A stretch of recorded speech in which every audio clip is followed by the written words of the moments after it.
Estamos apresentando Acontecendo.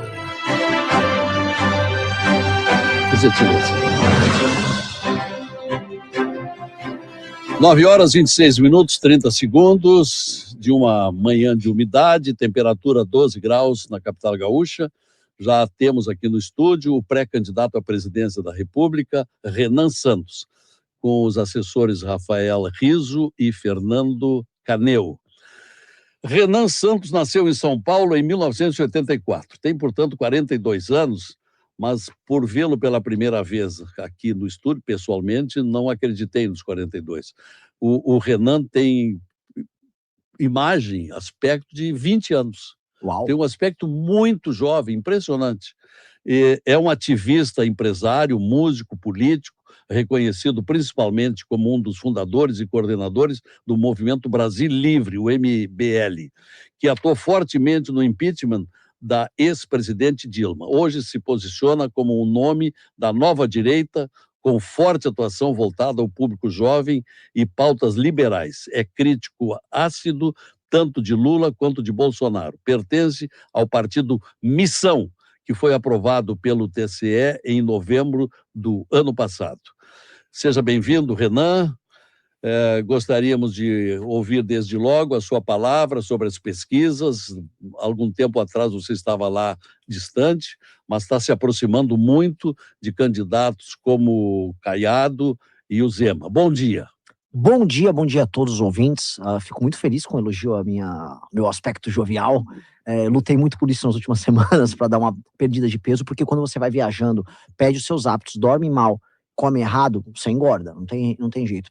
E aí eu fui beneficiado por duas coisas, né? Eu comecei a cuidar ali para perder peso e ainda fui atingido por um protozoário ou uma bactéria lá no Pará, que, enfim, um lugar que não tem muito saneamento básico, infelizmente, e fiquei muito doente, então isso acelerou meu emagrecimento também, mas eu já melhorei e acho que eu estou mais bonito, então estou feliz de estar mais magro. Você é casado? Não sou. Se anuncia que é bonito, você está fazendo um chamariz, né? É isso, eu preciso melhorar minha votação entre as mulheres, né? Tá certo. Tá muito bom. Suas propostas principais: ser eleito. Vamos colocar por ordem de execução. Primeira coisa, presidentes da República, né, e líderes de qualquer coisa, eles precisam saber o que eles querem na hora certa. Então, a primeira coisa que o presidente da República precisa fazer, para todo mundo entender, o Brasil está indo para uma rota de colapso fiscal. É um colapso fiscal. As contas públicas no Brasil estão estourando e estourando muito rápido. A famosa curva da relação dívida-PIB, ou seja, PIB é o tamanho da economia do Brasil e dívida é a proporção que ela ocupa disso. Ela já está em 80%, indo para 90%, já 100%, só que a velocidade de subida dela é muito maior do que a dos outros países. A relação dívida-PIB em outras nações pode até ser alta, mas ela não está subindo quanto a brasileira. Então o Brasil está indo para uma rota de quebra.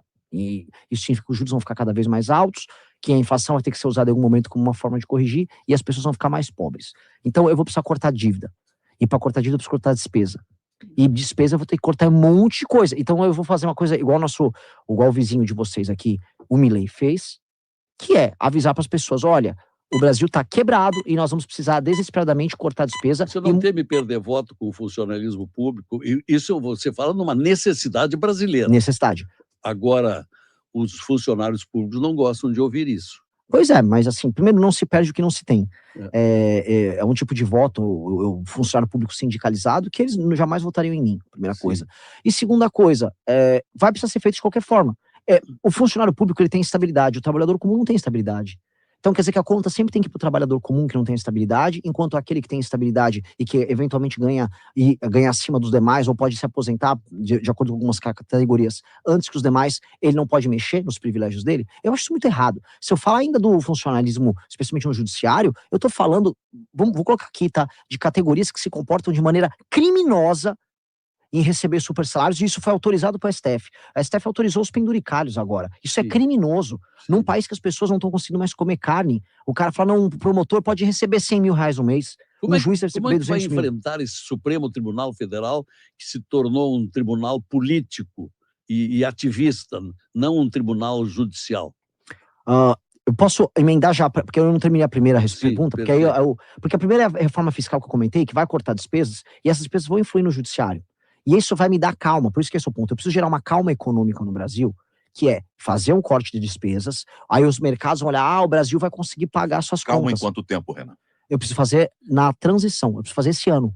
Eu ganhei a eleição, não vou nem fazer festa. Eu já vou lá para Brasília, eu já vou montar o governo de transição na hora, vou chamar os presidentes dos partidos e falar, preciso passar essa PEC agora o país quebra.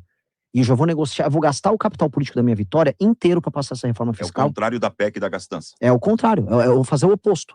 Eu tenho que gastar, olha que desgraça, o presidente da República vai ter que participar de uma guerra, eu tenho que ganhar no primeiro, eu tenho que ir pro segundo turno, ou seja, ter um grande desempenho no primeiro turno, tenho que vencer o Lula no segundo turno, aí eu tenho que pegar todo esse esforço, eu vou ter que gastar conversando com uma bandidagem do Centrão do Congresso, para falar, preciso salvar o país dos erros que vocês cometeram agora. A bandidagem do Centrão tá boa. Mas é isso que eu vou ter que fazer, bom. até porque tem um ponto a Tem que dizer. enfrentar isso. Vou. Né? Mas sabe quem é o maior inimigo nosso? Eu vou botar aqui, porque assim, a gente tem que ser honesto com quem tá nos ouvindo. O maior inimigo da gente nessa hora vai ser a própria população, que votou em um monte de ladrão. Votou no um monte de ladrão para colocar no Congresso na última eleição e vai votar novamente agora. Vou repetir, o povo, de maneira consciente, vai na urna e vai votar em um monte de ladrão. E não tô falando em meio ladrão, tô falando em muito ladrão. Tô falando dos oligarcas de todas as regiões que tem no Brasil, mas a gente vê muito no Norte e no Nordeste. Vão botar assim, cara que comprar voto e vão botar o cara lá. E esse cara eu vou ter que sentar com ele, vou ter que negociar com esse bandido, com essas centenas de bandidos que vão ser colocados pela população, e vou ter que convencer todos eles a passarem essa reforma na transição. Passou a reforma na transição, Vai Lazer? entrar em guerra, mas é uma guerra necessária, precisa muita coragem. Zé Aldo Pinheiro, a sua pergunta? Senador Lazier Martins, antes de mais nada, é uma honra mais uma vez poder participar contigo da entrevista com outro candidato à presidência da República. O Renan, que já historiei no começo, tal qual o meu filho, ele tem o nome porque a mãe dele simpatizava com o Renan Dalzotto, o gaúcho do vôlei. Ele está acenando com a ideia de reproduzir o processo que o Milei fez na Argentina. O Milei reduziu o poder aquisitivo da moeda para controlar a inflação, diminuiu a capacidade das pessoas de comprar, inclusive, remédios. E falo como argentino, cuja família está sofrendo lá. Mas agora ele está colhendo resultados disso. Pretendes passar pelo que ele passou? A situação brasileira não é tão ruim quanto a Argentina. Então, as medidas que nós vamos fazer, elas vão ter uma entrega para as pessoas mais rápida. A Argentina, a gente precisa explicar, é uma economia que está, em termos de decadência, 3, 4 passos à frente da brasileira. É como se a Argentina, que estava na mão agora do Fernandes, antes do Milei entrar, olhasse para o Brasil e falasse, eu sou você amanhã. Então nós temos que evitar chegar naquele passo. E a economia brasileira é muito mais dinâmica, e o mundo depende mais do Brasil, especialmente na produção de commodities, mais do que da Argentina.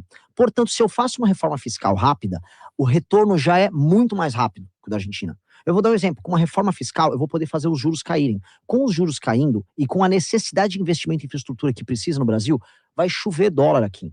E vai chover gente com capacidade investidora colocando obras para rodar, então a gente tem um retorno econômico muito mais rápido. O que eu vou falar para as pessoas, igual o Milei falou, eu vou precisar fazer medidas muito duras, as medidas são duras, vocês vão reclamar no começo, mas o retorno virá. E quando vier o retorno, lembre-se que nós fizemos isso. Porque o povo não é retardado, o povo não é imbecil. Por mais que o povo, como eu disse, vote em ladrão, e o brasileiro é apaixonado em votar em ladrão. Ele não pode ver um ladrão que já sai votando. Esse é um problema, o brasileiro é tarado. Vamos ver um ladrão aí. Então, o que acontece? Eu preciso chegar para esse brasileiro, explicar, mas ele entende, porque ele não é retardado, a seguinte coisa: se você ficar doente, você não vai ficar comendo pipoca e algodão doce. Você fica doente, você tem que ir pro hospital e vai tomar remédio. A pessoa sabe disso. Eu tô avisando, a economia tá doente, eu vou precisar tomar o remédio. O remédio é sempre amargo. Só que depois do remédio vem a cura. Você precisa ser curado. Então o que eu tô propondo para as pessoas é não fazer o que os políticos fazem nas eleições, que é falar que fica tranquilo, vai ficar tudo bom, vamos ser felizes. Eu falei, não vai ser feliz rápido, vai demorar um pouquinho. Vai precisar fazer, e foi o que o Milei propôs. Sabe por que o Milei não se queimou com o eleitorado nesse período de 1 ano e meio da transição, em que as pessoas perderam o poder de compra, sofreram? Porque ele avisou que isso ia acontecer. Ele avisou, vai demorar um pouco, confia em mim, vamos tocar o plano. E os argentinos, em grande medida, acreditaram nele. E aí estão começando a ver os primeiros frutos. Queda da inflação, um começo do aumento do poder de compra das pessoas. E aí isso começa a apontar um caminho bom. Investimentos externos na Argentina voltaram a acontecer. Agora estão fazendo um dos maiores data centers do mundo na Argentina. E isso já é sintoma de uma nova Argentina que começa a se reconectar com o mundo. Então, eu preciso fazer a mesma coisa aqui. A única diferença, aqui a resposta é muito mais rápida que na Argentina. Você já tem um nome escolhido para ministro da Economia? Não, mas assim, eu não tenho escolhido publicamente, eu já sei quem é e já conversei. Já está conversado? Já. É que agora tudo tem suas etapas. E qual é o perfil? Perfil tem que ser, 1, altamente técnico, 2, tem que ser um perfil, eu não vou trazer para o nosso governo aquela lógica dos medalhões que assumem ministérios e com nome. Eu quero pessoas que estejam conectadas com as novíssimas tecnologias que vão mudar tudo. O mundo agora vai passar por uma revolução nos próximos 10 anos, que é da inteligência artificial. Então, o ministro da Fazenda, ele tem que entender o papel da tecnologia. Então, ele tem que ser jovem, entender de tecnologia, ele tem que ter a mesma visão de mundo nossa, ele tem que entender que essas reformas que a gente está defendendo são fundamentais para mudar o Brasil, ele tem que aumentar a credibilidade do Brasil na parte de contas públicas. Este é o perfil. Então, existem algumas pessoas que se encaixam nesse perfil, e eu conversei com elas, e já temos o nome aqui pronto. Escola de Chicago? Pode ser, assim, isso soma, mas não necessariamente é condicionante. Eles têm que entender que a gente, independente da visão deles, que é a visão liberal que a Escola de Chicago tem, nós temos uma visão que precisa ser profundamente brasileira. Eu acredito no papel que o Estado tem na área de investimento. E eu acho que nós vamos precisar aumentar o papel do Estado na hora de investir e o Estado atuar em algumas regiões no Brasil onde não há atividade econômica. Não sou a favor de Sudene, todos aqueles gastos idiotas que a gente teve ao longo do nosso passado, mas eu sou a favor que o Estado atue de maneira inteligente, como ele atuou, por exemplo, na Embraer e com o ITA, criando a indústria aeronáutica no Brasil, como ele atuou com a Embrapa e com as frentes pioneiras, criando o agro exportador que a gente tem. A gente vai ter que fazer alguns elementos do Estado atuando de maneira Você reduziria, Renan, você reduziria os ministérios e privatizaria algumas estatais? Com certeza. Com Isso certeza. vai acontecer. Isso vai acontecer. Você fala uma linguagem bem diferente dos demais candidatos, não é? Você é o radical das boas intenções. Uau, adorei o termo. Tocando aquilo que o Brasil precisa de mudanças, um outro estilo de governo. Agora, para isso, você vai precisar contar com um Congresso Nacional que ajude. Esse que está aí hoje não ajuda. Esse Congresso Nacional que está aí não ajuda. Eu estive lá, eu vi de perto. 80% dos políticos do Congresso estão lá para arrumar a sua vida. Exato. 20% estão lá para ajudar o Brasil. Agora, o povo brasileiro, de pouca instrução em grande parte, que não é politizado, será que vai escolher nas eleições de outubro os parlamentares que se adaptem, que se adequem ao seu estilo, se for eleito? Vou ser bem claro, não. Não, né? Não. Vamos ser bem claro. A gente tem que ser. A gente tá, eu não falei que o brasileiro é um corpo doente. Vamos falar do corpo doente? Vai vir eleição e o povo brasileiro vai votar para deputado e para senador em débil mental e ladrão. É isso que o brasileiro vai votar. O Brasil precisa entender assim, quando vai vir uma grande discussão lá no Congresso, vamos supor, vai discutir uma reforma da Previdência, que dos 513 deputados, 20 são capazes de discutir o assunto. E desses 20, pelo menos 10 vão discutir de maneira desonesta. Como faz para identificar que o candidato não é débil mental e ladrão? Se ele sabe falar em público, se ele sabe defender as propostas dele, se as propostas dele fazem sentido, se ele não está envolvido em escândalo de corrupção e se ele não está no orçamento secreto. Se você conseguir separar isso, você consegue ter ok, esse parlamentar aqui funciona. Hoje você tem, além da bancada dos parlamentares absolutamente corruptos, que são os parlamentares do Centrão, você tem a bancada do like, que aí entra o retardado. Que são, por exemplo, parlamentares. Vou dar um exemplo. A comissão quer chorar e falar: meu país perdeu todo o sentido. Assista uma sessão na TV Câmara da Comissão de Segurança ou da Comissão de Direitos Humanos. Que aí você tem os palhaços de direita e de esquerda que ficam lá gravando vídeo. E na Comissão de Segurança fica um monte de homem de óculos escuros, uns broches de metralhadora. Aí vai lá um petista idiota e os caras só ficam fazendo uma arma e ficam escrevendo: chora a petralhada. É sério. Sabe? É sério uma coisa dessas? É pior do que um circo. A gente tá pagando preço astronômico para ter um bobo. E são bobos. Ou uma mulher, sei lá, de um cocar. Vai aparecer, sabe? Ou você gosta de Fernando Cedina, tudo bem, mas por que você precisa ir com um cocar? O cocar é uma coisa pesada, sabe? Você tá botando um cocar. Pra que usar aquilo? Pra que usar aquilo? Se já se sabe que é uma indígena que está lá, por que tem esse vestir? Exato. Lá não é uma taba? Exato, porque todos eles, do cara que quer fingir que ele é militarizado, que é o cara que tem que estar todo cheio de paramentos de armas, a pessoa que tem que botar um cocar, eles estão fingindo e posando. Então você tem a bancada do like e você tem a bancada da emenda. E isso é a maior parte da Câmara. Estás falando da dualidade das bolhas. Sim. Da direita e da esquerda. Como Sim. faz para furar essas bolhas? Olha, o brasileiro gosta de entretenimento e a política se tornou um Big Brother. A pessoa gosta de acompanhar a política porque é um Big Brother. Elas querem acompanhar as brigas, as fofocas, as discussões, as lacradas que um dá no outro. Só que o Big Brother, ele é um fim em si mesmo. Ou seja, você assiste um Big Brother não porque vai ser alguma coisa de boa do Big Brother, mas simplesmente você passa o seu tempo assistindo o Big Brother. Aquilo não tem nenhuma função social. O Congresso e a política se tornaram isso. O problema é que, como ele é um fim em si mesmo e as coisas precisam ser resolvidas, nada acontece. E aí o que está acontecendo? A gente está indo para uma eleição agora em que as pessoas estão cansadas, porque a despeito de todo o teatro e da briga, nada acontece.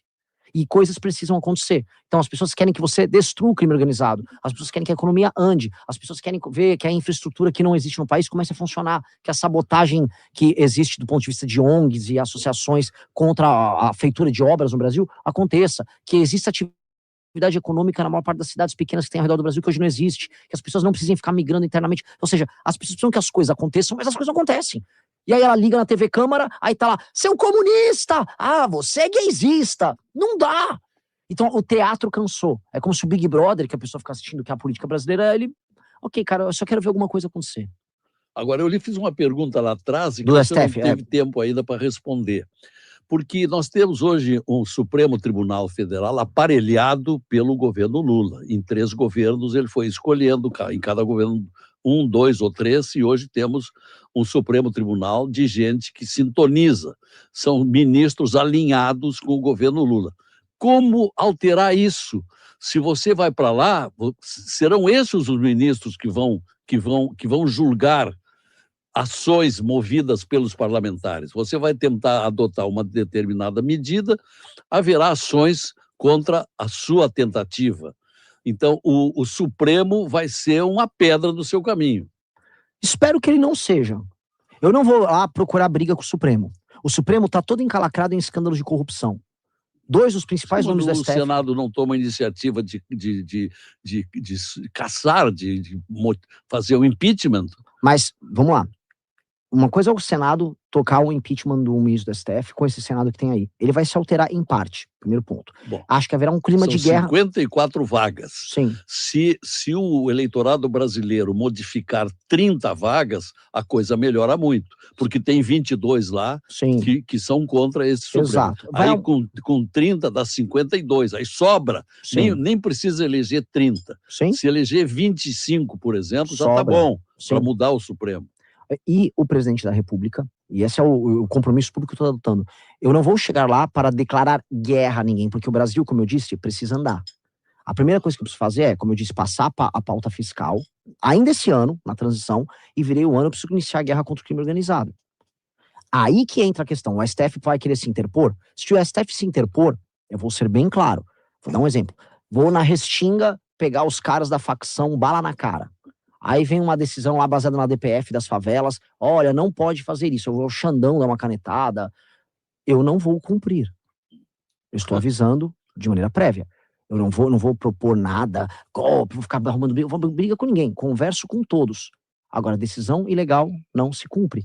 E já tem prerrogativa para fazer isso, dada pelo próprio presidente do Senado, que uma vez tomou uma decisão monocrática do Marco Aurélio para ser afastado, o Renan Calheiros, de 2016, falou, não cumpro.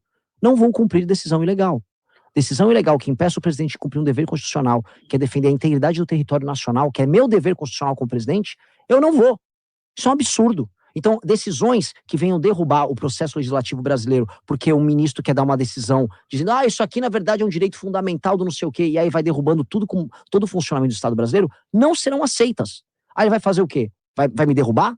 Vai dar uma canetada? Vai mandar a Polícia Federal prender o presidente da República recém-eleito? Quero ver fazer isso. Eu sou um democrata, sou contra todo esse papagaiada de golpe que a gente ouviu falar nos últimos anos. Dito isso, é golpe também você impedir o exercício de um poder. E o poder executivo tem que funcionar. Isso é um golpe. E hoje você não consegue governar no Brasil. Renan, como tem sido tratado aqui no Rio Grande do Sul pelos gaúchos, e pediria até que fizesse uma comparação do modo como está sendo recebido pelas regiões, porque o sul do país tem enfrentado dificuldades, está se sentindo um pouco vítima de um certo preconceito do atual governo da República.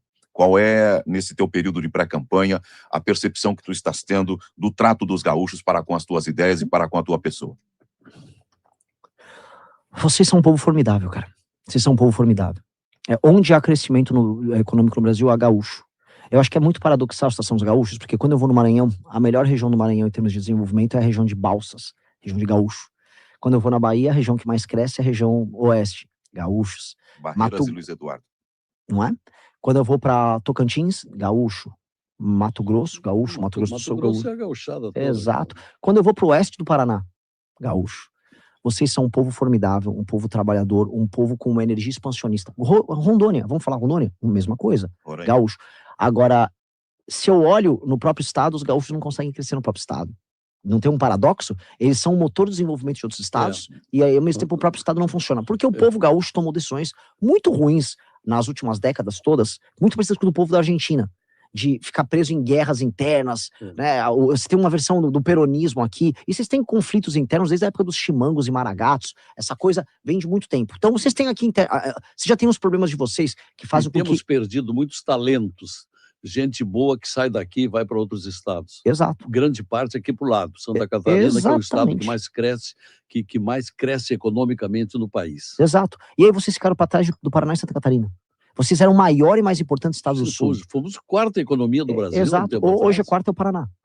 Então, o que acontece com o Rio Grande do Sul, né? Esse modelo, essa decadência que aconteceu aqui, é muito resultado das decisões políticas de um estado absolutamente inchado, inimigo do empreendedor, hiperfiscalizações, muito similar ao que aconteceu na Argentina. Vocês têm um paralelo entre Rio Grande do Sul e Argentina gigantesco. Éramos a terceira economia do mundo, falando como argentino. Exato. E aí a sabotagem... Esse rapaz aqui, ele nasceu na Argentina. Então, sabe esse drama? A gente consegue fazer muitos paralelos entre... Até porque, assim, ó, aqui tinha essa energia que você tem no Paraguai, na Argentina, que é essa coisa de blancos e colorados, essa energia dual, sempre duas forças inimigas brigando entre si. Tanto que as cores eram as mesmas, né? O Chimango Maragato acho que era branco e vermelho também, o Paraguai tem esse branco e vermelho. A energia dessa, de sempre duas facções... Um é vermelho e o outro é branco. Paraguai branco e colorado. Os maragatos vermelhos e os chimangos brancos. Tu tá dando uma demonstração de conhecimento. Qual é a tua formação? Eu abandonei a faculdade de Direito da USP. Eu fiz a faculdade de USP, a gente pode colocar, sem ser muito bairrista, como a melhor faculdade de Direito era, né, do Brasil, a mais tradicional. Então era o vestibular de humanas mais difícil de passar. Sempre fui um garoto muito estudioso quando era jovem. Abandonei a faculdade no meio do curso porque eu quis começar a trabalhar. Eu sempre fui muito ansioso, queria trabalhar, ser empresário e ter minhas aventuras. Eu estudo por conta própria, eu amo história. Eu amo história, amo história. Inclusive o nome do meu partido, tem a ver com coisas muito gaúchas aqui, né? Missão, né? Aqui tem a região das missões, teve todo o caso, vamos dizer, do enfrentamento dos jesuítas, a colônia. Os nossos bandeirantes, meu povo de São Paulo veio aqui causar, né? Com as missões, mas o que eu quero dizer é assim, eu amo história e eu amo entender os processos históricos, como a gente pode usar eles a nosso favor para tornar os nossos desejos realidade, né? Então, sim, eu gosto disso. E aí eu tô analisando essa alma, esse problema do gaúcho, porque se ainda tiver a italianada que veio pra cá, italiano... Meu avô era um... Alemães e italianos. É que o italiano é mais complicado. O italiano é muito sindicalizado. E o italiano que veio pra cá, no começo do século XX, foi o mesmo que veio pra São Paulo, que adora arrumar uma briga. O italiano adora. Foi a mesma coisa pra Argentina. Então esse problema do italiano anarquista, da cultura anarco-sindicalista, veio muito forte. E aí você criou uma cultura de esquerda muito aguerrida, muito briguenta nesses países, que colapsou Rio Grande do Sul, colapsou a Argentina, Uruguai meio que escapou ali, e eu acho que agora a gente tem que trazer uma cura para isso, porque aqui vocês têm um capital humano muito bom, muita qualidade. Tem que resolver isso, e aí entra o papel do Sul. O Sul é um lugar autônomo e autossuficiente do ponto de vista econômico. Poderia ser mais. E eu falo isso como um paulista. São Paulo é, na prática, o estado mais roubado de todos pelo Pacto Federativo. O governo federal, no PT, ele tem um sistema de relações em que ele precisa, e antigamente eu achava que isso era conversa mole, achava que isso era papo de tiozão do Zap, mas não é. O PT precisa que as pessoas dependam do Estado. É verdade. Então, como vocês são autônomos, o PT tem raiva de não poder controlá-lo, de não poder encilhar vocês. E aí ele vai usar argumentos, vocês são brancos, vocês são racistas, que é o argumento que ele usou sobre os catarinenses, vocês não gostam do povo de não sei o que. Isso é conversa mole. Isso sempre foi conversa mole. E essa conversa mole tem que ser rechaçada. Renan, como é que vai ser o seu debate com o Lula na televisão? Será engraçado. É engraçado. Será engraçado, as pessoas vão se entreter. Não sou um palhaço, mas eu sou pelo menos uma pessoa verdadeira. Você então, vai mexer com ele, né? Eu vou lembrar de algumas coisas que ele fez na vida dele. Eu vou ser bem claro sobre essas coisas. Não tem medo de tomar uma cadeirada? Não. Tá lembrando do... Não, eu não acho que vai estar... O Lula não tem a energia do Datena para me dar uma cadeirada. Se for eleito presidente da República, uma situação com a qual tu vai te deparar brevemente. A inviabilidade da Previdência Nacional. O déficit da Previdência só cresce. Como vai resolver isso? Como eu disse, a reforma fiscal que eu pretendo fazer na transição, ela vem embutida nela uma reforma da Previdência, paramétrica. O projeto já está protocolado, inclusive. Vai ter que mexer na Previdência. E vamos ter que mexer nas desigualdades da Previdência. Ficou muito setor de fora da Previdência. Previdência, eu vou te falar outra coisa, renúncias fiscais são problemas gigantescos que não precisa mexer. Previdência, eu vou te comentar um negócio sobre gaúcho, tá? Vocês perderam um monte de indústria aqui por conta de renúncias fiscais em outros lugares. A indústria calçadista aqui saiu, Muita coisa saiu daqui do estado. Você foi para o Ceará, principalmente para Paraíba, né? Eu visitei essas empresas no Ceará. A Grendene, no Ficamos caso. ainda com um quantum bastante bom, mas perdemos muito. Sim. Porque lá a mão de obra era mais barata e os governos estadual e municipal ofereciam muito, e aqui ofereciam um pouco. Uhum. Mas o que nós vamos fazer? Né? A questão toda é que vocês também não tinham como oferecer nada na guerra fiscal, porque vocês começaram a gastar tanto com inchaço da máquina pública, igual a Argentina, que vocês precisam arrecadar no fim do dia, né? São tantas coisas que a gente tem vontade de perguntar, né, Lazier? Quais as tuas propostas para a educação básica e para o ensino superior? Bom, eu já vi, eu até fui cortado pelo Lazier, eu tô falando muito, né? Eu tenho que tentar me enxugar aqui. Não, Vamos tem lá. problema. Mas, Lazier, tu tem que ser como tu é. A gente sente necessidade de perguntar. Mas lógico, também. é que eu tenho que ir rápido, Lazier, porque senão eu começo a falar muito, vocês vão ficar, pô, fica quieto, garoto. Então vamos lá. O que eu preciso? As crianças estão saindo da escola semi-alfabetizadas. Nós temos um problema de alfabetização no ensino básico. E eu vou resolver o problema. O mundo já chegou a testar métodos alternativos de alfabetização de criança. Nós precisamos ter um método que funciona, chama método fônico, obrigatório. Hoje não é obrigatório. Lembra quando o senhor ou você aprenderam a falar, lembra do B, a ba, bebi, bobu, vá, vevi, vovu, lá, leli, lolu? Hoje não é assim. Hoje muitas escolas usam métodos que foram inventados, por exemplo, na Inglaterra, que não, a própria Inglaterra abandonou, Estados Unidos abandonou. Método tem que ser um método fônico. Professor tem que ter autoridade. Repetência de ano tem que ser regra. Não cumpriu a pontuação que você precisa passar de ano, vai repetir de ano. Por quê? Porque senão você não consegue chegar até os 12 anos sabendo ler, escrever e recitar, declamar. Se uma criança não sabe com 12 anos... pode ser reprovado em até 3 matérias e passa adiante. Exato. Você precisa cumprir as matérias para passar de ano. Então qual é o teu modelo? É o modelo de Sobral?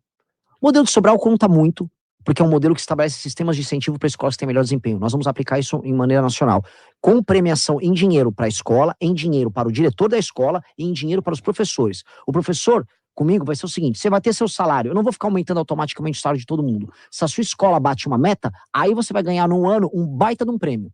Prêmio em grana.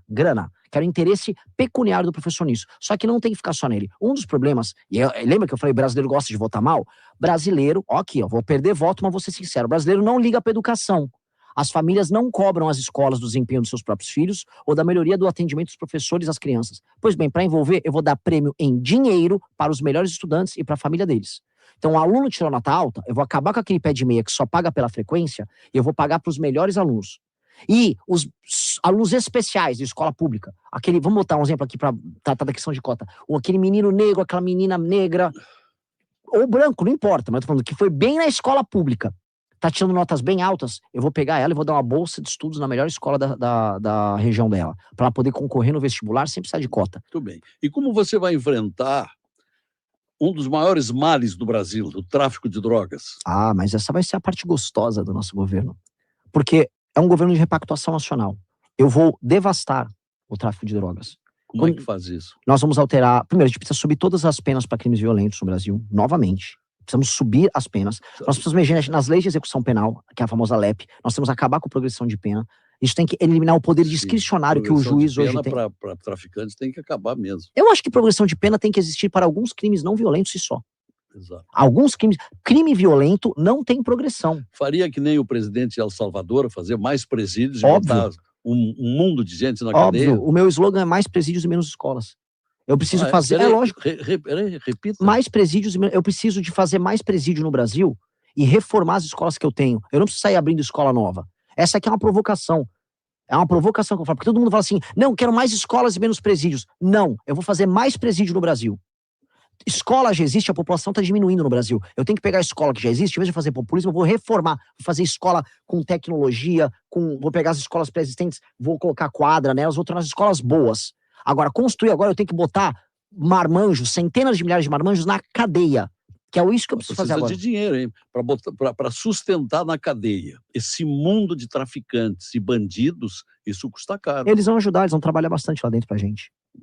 Tu tá te apresentando como uma mistura de Bukele com Milei. Exato. Não vai ser fácil.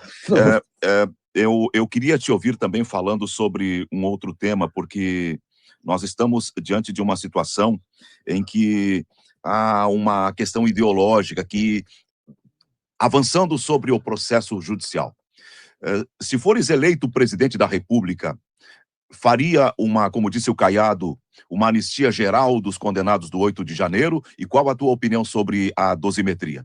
Só dosimetria, não anistia. Eu acho o seguinte, eu sou presidente da República, eu tô eleito. Eu tenho que zelar pela ordem do meu país. Eu não posso aceitar que qualquer grupo político invada prédio público no Brasil, destrua tudo, fique pedindo intervenção dos militares e não nada aconteça. Porque eu não entendo meus concorrentes que querem ficar agradando o bolsonarismo, que querem basicamente dar um, assim, passe livre para todo mundo que comete esse tipo de crime. Ou seja, quando o MST destruiu, então, o Congresso, ou destruiu os prédios públicos e ministérios em 2017, estava tudo bem, então tem que aplicar a mesma regra? Então o MST também pode, então, fazer isso e não acontecer nada com eles. É lógico que não. Aquelas pessoas, veja só como o caso brasileiro é bizarro, aquelas pessoas cometeram crimes. Ao mesmo tempo, elas não tiveram o direito a um julgamento justo, porque elas foram alvo de um julgamento anômalo do senhor Alexandre de Moraes. Bizarro, julgamento político. Por que a dosimetria é necessária? Porque é uma ação política vinda do Congresso, avisando o seguinte: nós vamos sopesar o crime que foi cometido com a ausência de um julgamento justo. E vamos ajustar as penas para elas ficarem menores. E quem foi alvo... É porque não houve individualização da pena. É isso. Os caras tiveram foi audiências... a varrer a mesma pena para pessoas de protagonismos diferentes. Exatamente. E isso foi uma bizarrice. Claro. Então, o que rolou foi, na prática, como você tem um elemento anômalo que já era o inquérito do Alexandre de Moraes, ele basicamente puxando tudo para si, aí ele criou um julgamento coletivo, ele criou o Nuremberg do Alexandre. Então ele criou o julgamento dele, você tinha audiências coletivas. Audiência coletiva você vê em guerra. Então você botava numa audiência online, vários réus com advogado, ninguém tinha como individualizar a sua própria relação. Foi bizarro. Então assim, agora, dar uma anistia, aquelas pessoas não... O Congresso Nacional, o STF, não foram destruídos por um sujeito, foram milhares de pessoas que invadiram e aquelas pessoas sabiam o que estavam fazendo. Porque se eu for só anistiar o cometimento de crime, meus amigos, aí uma pessoa que vai te assaltar na rua ou um pichador que eu quero prender, vai falar, poxa, mas eu também quero. Programas sociais, Bolsa Família. Tem que ser reajustado. Quando digo reajustado, não é reajustado no valor, reajustado no modelo. Qual é o modelo do Bolsa Família hoje? Hoje um rapaz de 25 anos consegue Bolsa Família em qualquer lugar do Brasil. Hoje uma moça consegue um Bolsa Família sendo uma pessoa saudável. Essas pessoas têm que ter uma opção de trabalho antes. Se elas não tentarem arrumar um emprego e querem ficar no Bolsa Família, o Bolsa Família é cortado. Ela tem que provar que está tentando arrumar um emprego. 2, se ela arruma um emprego, ela continua com o Bolsa Família mais tempo para você fazer a transição. Você tem que criar um incentivo a pessoa arrumar um emprego formal. E 3, aí com a sensibilidade de eu ser hoje o único dos pré-candidatos que está rodando o interiorzão do Brasil, especialmente das regiões mais pobres do Brasil. Tem cidades no Brasil que não têm atividade econômica, e se você tirar o Bolsa Família, as pessoas morrem de fome na hora, ou migram para cidades, favelizando as cidades. Essa é a verdade. Tá? Isso é verdade. Então, o que você vai precisar fazer? Frentes de trabalho com o governo federal nesses municípios. Eu vou botar frente de trabalho. Já tem candidata, já tem nome para a vice-presidência? Estamos discutindo com 3 nomes e não posso... Mas será do Nordeste ou do Sul? Vai ser de qualquer lugar. Não, isso é importante. Não é não. Lazier, eu vou te falar, isso é papo de marqueteiro. Eu não confio muito em papo de marqueteiro. As pessoas querem ver um projeto honesto, não importa de onde as pessoas vieram. As pessoas querem alguém que olhe para os problemas dela de maneira igual. O crime organizado, como você citou, do tráfico de drogas, ele está matando gente no Ceará e no Rio Grande do Sul. Então, se as pessoas verem que eu trago alguém para cuidar desse tema, não importa se é um gaúcho, se é um paraibano, se é um paulista, as pessoas querem uma solução pro caso. Olha, senhor Renan Santos, você é nascido em São Paulo, né? São Paulo, na Moca, bairro dos italianos. E quais são, não teve cargo público já? Não. Essa pergunta vai ser bombardeada. Hein? Pode bombardear. Eu posso mostrar que a Dilma teve, que o Jânio teve, que o Collor teve, e todos tomaram impeachment. Vai ter que fazer um ministério de alta classe. Né? É isso que eu vou fazer, o melhor da história. Muito bem. Então, senhor Renan, vai ficar mais tempo pelo Sul? Vou rodar aqui no nosso grande Rio Grande do Sul, pilchado, vou andar com trajes, tá? Ontem eu fiz tava trajado, já estou com o meu lenço. Já está com o lenço de gaúcho. Sim, né? mas alguns eventos eu vou botar bombacha. E amarelo, para não ser nem pica-pau, nem... E aí a cor do meu partido. Isso aqui é a cor do meu partido também. Ah, é? E aqui eu tô com das tramas tradicionais, que é a cobra. Quais são as cidades que vai fazer? A gente vai fazer Caxias, a gente vai fazer Santa Cruz, né? Chega aí Santa Maria? Não vamos Santa Maria, vamos fazer... A gente vai passar em Canoas. Então, vamos. Vai com italianos em Caxias e com alemães em Santa Cruz. Exato. Vamos comer cuca com os alemães e vamos comer galeto com os italianos. Perfeito. Muito bem, senhor Renan Santos. Obrigado pela presença aqui, pela visita e boa sorte aí nessa campanha duríssima. Será duríssima, mas quando eu encontro pessoas que eu admiro e tenho entrevistas boas com vocês, vai muito valer a pena. Estou muito honrado e adorei conversar com vocês. Tá bom. Pré-candidato à presidência da República pelo partido Missão, né? Uhum. Que é o equivalente ao MBL. Sim. Tá bom, obrigado pela presença, boa sorte aí no trabalho. Obrigado, foi uma honra. Zé Aldo, obrigado pela participação, sempre Fiquei com valiosa. uma impressão ótima de um candidato cheio de vida, cheio de ideias, cheio de sonhos. O Brasil precisa um pouco disso também, Lazia. É. Alguém que tenha a coragem que ele tem para dizer algumas E verdades. tem mocidade e tem saúde, né? Tá bem de saúde, graças a Deus. Ou tinha, né? Ou quase morri semana passada, mas tô bem, agora tô bem, Foi melhorei. que Ninguém volta de uma viagem no Pará, no interior, Ah. sem sequelas, né? só Então, imagino. voltei complicado, mas melhorei. Tem que cuidar do que come, né? Tem. 10 horas e 2 minutos. Muito obrigado. Vamos lá no comercial e voltamos.